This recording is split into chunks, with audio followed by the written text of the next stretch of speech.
آج بہت سے لوگ کہتے ہیں ہم دعائیں مانگتے ہیں قبول نہیں ہوتی. بھائی قبول ہوتی ہے اس ٹائم پہ جس ٹائم پہ اللہ چاہے گا. یہ چھوڑ دو کہ قبول ہو رہی ہے کہ نہیں ہو رہی. کتنے لوگ کہتے ہیں فلسطین کے لیے کب سے دعائیں مانگی جا رہی ہیں, حرم میں بھی مانگی جا رہی ہیں دعائیں. ایک تو ہمارے یہاں پروپیگنڈا بہت ہے.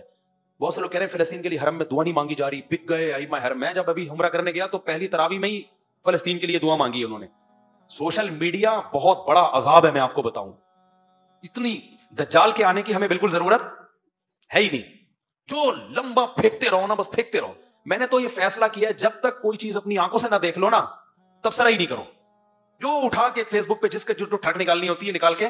میں پہلا دن تراویح کا تھا, اسی میں پہلے دن ہی فلسطین کے مظلوموں کے لیے وہ جو تراویح میں دعا وتر میں دعا مانگتے ہیں پہلے دن ہی دعا مانگی. میں نے کہا لو بھائی, ابھی ہم کل کلپ دیکھ رہے تھے کہ دعائیں فلسطین کو لیے دعا نہیں مانگی جا رہی.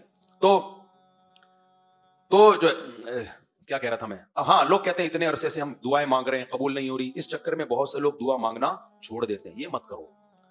بنی اسرائیل کتنے عرصے سے دعا مانگ رہے تھے, پھر اللہ نے موسیٰ کو بھیجا, کلیم اللہ کو. پھر موسیٰ کے آنے کے بعد حضرت موسیٰ نے بھی دعائیں مانگی ہوں گی راتوں کو اٹھ کے. بنی اسرائیل نے اور مانگی ہوں گی, لیکن ظلم کم ہونے کے بجائے بڑھتا جا رہا ہے. تو کیا موسیٰ علیہ السلام نے دعائیں مانگنا چھوڑ دی ہے بھائی؟ یا موسیٰ اوذینا من قبل ان تأتینا ومن بعد ما جئتنا. اے موسیٰ تیرے آنے سے پہلے بھی ظلم, تیرے آنے کے بعد بھی ظلم, کوئی فائدہ نہیں ہو رہا. حضرت موسیٰ کیا کہہ رہے ہیں, بہت مزہ آتا ہے مجھے اس آیت کے پڑھنے میں. بنی اسرائیل نا بڑی قسم پرسی سے حضرت موسیٰ کے پاس آئے. یا موسیٰ اوذینا من قبل ان تأتینا, اے موسیٰ تیرے آنے سے پہلے بھی عذاب میں تھے. ومن بعد ما جئتنا, تو نجات دہندہ بن کے آیا ہے, لیکن تیرے آنے سے ہمیں کوئی فائدہ نہیں ہوا. مطلب کہ ہم تو دعائیں مانگ رہے ہیں, سب کچھ کر رہے ہیں, پھر بھی فائدہ نہیں ہو رہا. موسیٰ نے جواب میں کیا کہا, یا قوم ان الارض للہ استعینوا باللہ واصبروا. دیکھو اللہ سے مدد مانگتے رہو جیسے اب مانگ رہے ہو, اور صبر بھی کرتے رہو ساتھ ساتھ. دعا صبر کے بغیر نہیں ہوتی. یا قوم استعینوا باللہ واصبروا, اے میری قوم اللہ سے دعائیں مانگتے رہو اور صبر کرتے رہو. آگے دلیل کتنی شاندار دی ہے. سوال پیدا ہوتا ہے بھائی یہ کام تو ہم پہلے سے کر رہے ہیں نا, رزلٹ تو کوئی آؤٹ ہو نہیں رہا. آپ تو وہی کام کا حکم دے رہے ہو جو ہم پہلے سے کر رہے ہیں. ہم یہ کہہ رہے ہیں دعا قبول نہیں ہو رہی, آپ کہہ رہے ہیں دعا کب مانگو, مانگ رہے ہیں پہلے سے. اس اشکال کا موسیٰ نے جو جواب دیا علیہ السلام نے, ان الارض للہ یورثها من یشاء من عبادی. اے میری قوم زمین فرعون کی نہیں ہے, یہ گریوی میں فرعون کو ملی ہوئی ہے. زمین کا بادشاہ کون ہے؟ اللہ ہے. تو جب اللہ ہے وہ جب چاہے گا سیکنڈوں میں چھین لے گا اس سے. وہ نہیں چھین رہا, اس میں کوئی حکمت ہے. تو جو اللہ کا کام ہے وہ اللہ کو کرنے دو, جو تمہارا کام ہے وہ تم کرو. ہمارا کام ہے بھکاریوں کی طرح, اس کا کام ہے زمین چھیننا, ہم اپنا کام کریں گے اور وہ اس کو اس کا کام کرنے دو, کیونکہ مالک وہ ہے, جب چاہے گا سیکنڈوں میں چھین لے گا. ان الارض للہ یورثها من یشاء من عبادہ, وہ اللہ جس کو چاہتا ہے زمین کا مالک بنا دیتا ہے. آج فرعون کو بنایا ہوا ہے, اس کا مطلب یہ نہیں کہ حقیقی مالک فرعون ہے. حقیقی مالک فرعون ہوتا پھر ہم مایوس ہوتے نا. حقیقی مالک کون ہے زمین کا؟ اللہ ہے. تو ہمیں مایوسی کی کیا ضرورت ہے بھائی؟ وہ نہیں چھین رہا, کوئی حکمت ہے, ہمیں آزما رہا ہے. وہ جب چاہے گا 2 منٹ میں چھین کے ہمارے حوالے کر دے گا. تبھی تو کیسے 2 منٹ میں چھینا کہ نہیں چھینا, آخری دم تک. جب تک وہ پانی کے کنارے پہ کھڑے ہوئے تھے نا اور فرعون کا لشکر آ رہا تھا, اس وقت تک فرعون یہ سمجھ رہا تھا زمین کا وارث کون ہے؟ میں ہوں. مصر کا مالک کون ہے؟ میں ہوں. پھر جب پانی میں راستے بنے, بنی اسرائیل پار ہو کے گزر گئے, اس وقت بھی فرعون بھی یہ سمجھ رہا تھا کہ مصر کا مالک کون ہے؟ بولو, میں ہوں.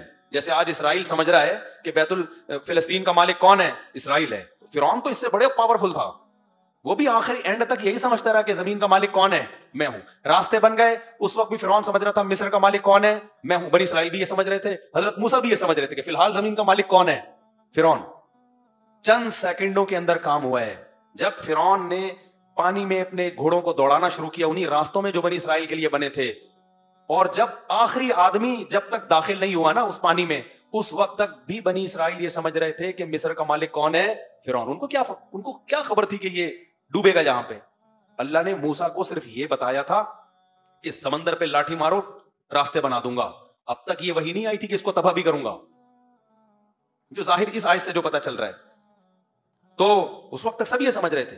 این وقت پہ جب آخری شخص پانی کے اندر داخل ہوا ہے نا, اور اس امید پر کہ اب ہم وہاں سے نکل جائیں گے, اس وقت اللہ نے سمندر کے 2 پارٹوں کو ملا کے بتا دیا ان الارض للہ، زمین کا مالک کون ہے؟ اللہ ہے. یورثها من یشاء من عبادہ، جس کو چاہتا ہے اپنے بندوں میں مالک بنا دیتا ہے. تو آج اسرائیل کا جو فلسطین پہ ظلم ہو رہا ہے، ان فلسطینیوں کے لیے دعا بھی کرو، مدد بھی کرو، جو کر سکتے ہو کرو، لیکن مایوس ہونے کی ضرورت نہیں ہے. دعائیں مت چھوڑو. کب سے دعائیں مانگ رہے ہیں، قبول نہیں ہو رہی. بھائی ہمارے لیے آزمائش ہے، اسلامی ملکوں کے لیے آزمائش ہے. ان کو تھوڑی چھوڑے گا اللہ، جو ہمارے حکمران جو کچھ کر رہے ہیں. ان کو بھی تو آزمائش میں ڈالا ہے نا اللہ نے، یہ کیا کر رہے ہیں. لیکن اس کا یہ مطلب نہیں ہے کہ بھائی فلسطین کی سرزمین کا یہودی مالک ہو گیا. اصل مالک کون ہے؟ اللہ ہے. اس نے وقتی طور پر کچھ ظالموں کے حوالے کی ہوئی ہے. تو ہم اپنا کام نہیں چھوڑیں گے، اور جب اللہ نے اپنا کام کرنا ہوگا اس کو صدیاں اور سال نہیں چاہیے، وہ سیکنڈوں کے اندر نقشے کو تبدیل کر دے گا. آج بہت بڑا مسئلہ پتہ ہے کیا ہے دینداروں میں؟ وہ دعا سے بہت غافل ہیں، اور بلکہ دعاؤں کا مذاق اڑانا شروع کر دیا ہے. ابے یہ مولوی دعاؤں میں لگے رہتے ہیں، ابے یہ دعاؤں سے کیا ہوتا ہے. مولویوں نے لوگوں کو دعاؤں میں لگا دیا، نمازوں میں لگا دیا، اور جو ایسی باتیں کر رہے ہوتے ہیں وہ دعائیں بھی نہیں کر رہے ہوتے. یا تو کوئی بڑا تیر مار رہے ہو نا، کوئی تبدیلی کے لیے ایک نیا پیکج لے کر آئے ہوئے، وہ بھی نہیں کر رہے ہوتے، کچھ بھی نہیں کر رہے ہوتے. ایک دعائی تو رہ گئی ہے. دعاؤں سے کبھی غافل. میں نہیں کہتا کہ صرف دعا سے سب کچھ ہوتا ہے، اسباب بھی اختیار کرنے پڑیں گے، لیکن آج کسی حد تک اسباب ٹوٹے پھوٹے لگڑے لولے اختیار ہوتے ہیں. دعاؤں سے کیا ہو رہے ہیں لوگ؟ غافل ہیں. تو دعا مانگنے کی عادت ڈالو. اور نبی صلی اللہ علیہ وسلم نے فرمایا کہ انسان کی دعا اس وقت قبول ہوتی ہے، صحیح حدیث ہے، کہ جب تک اس کے دل میں یہ خیال نہ آئے کہ میری دعا قبول نہیں ہو رہی. جب یہ خیال آتا ہے نا یار مانگ رہا ہوں قبول نہیں ہو رہی، پھر قبول نہیں ہوتی. تو اس لیے یہ جو آیتیں میں جلدی سے بس 2-3 آیتیں پڑھ کے بیان کو ختم کرتا ہوں. ان کا خلاصہ یہی ہے کہ نوح علیہ السلام ناکامی کے اسباب میں اللہ کہتے ہیں جب قسم پرسی میں ہمیں پکارا، فاستجبنا لہ، ہم نے نوح کی دعا کو قبول کیا. کب قبول کیا؟ 950 سال کے بعد. کتنے سالوں کے بعد، لیکن کیا نا اللہ نے. یعقوب علیہ السلام ساری زندگی دعا مانگتے رہے، قبول بڑھاپے میں کیا. اگر نہ مانگتے تو کچھ بھی نہیں ہوتا. تو اور اللہ اگر ایسے دعائیں قبول کرنا شروع کر دے، ادھر مانگی ٹھک کر کے، وہ تو پی کے فلم ہو جائے گی. وہ شارٹ کلپ کسی نے بھیجا تھا، میں فلمیں نہیں دیکھتا، یہ ذہن میں جو لوگوں نے لکھا ہوا ہے اس نے چھپ کے پوری فلم دیکھی ہے. نہیں دیکھی، اللہ کی قسم نہیں دیکھی. ہاں یہ ضرور ہے کہ اس کے کچھ شارٹ کلپ تھے، وہ بھی دوستوں کے ساتھ دیکھے ہیں، وہ بھی وہ والے کلپ جو بہت ہی خاندانی قسم کے کلپ تھے. تو اگر ایسے قبول ہوتی نا، سموسا مانگ رہے ٹھک کر کے سموسا رکھ کے چلا گیا، تبھی تو اس نے کہا کہ اگلا ورژن چاہیے. بیٹروا ختم ہو گیا، کیا کہہ رہا تھا وہ بیٹروا.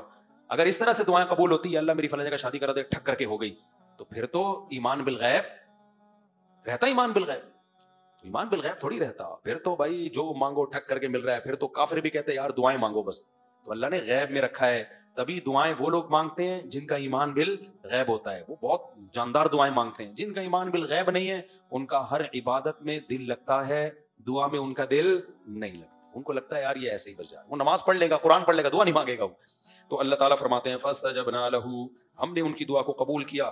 ونصرناہ من القوم الذین کذبوا بآیاتنا، اور جو لوگ ہماری آیات کا انکار کرتے تھے ہم نے نوح کی ان پر مدد کی. نوح علیہ السلام کمزور تھے، ہم نے ان کی مدد کی.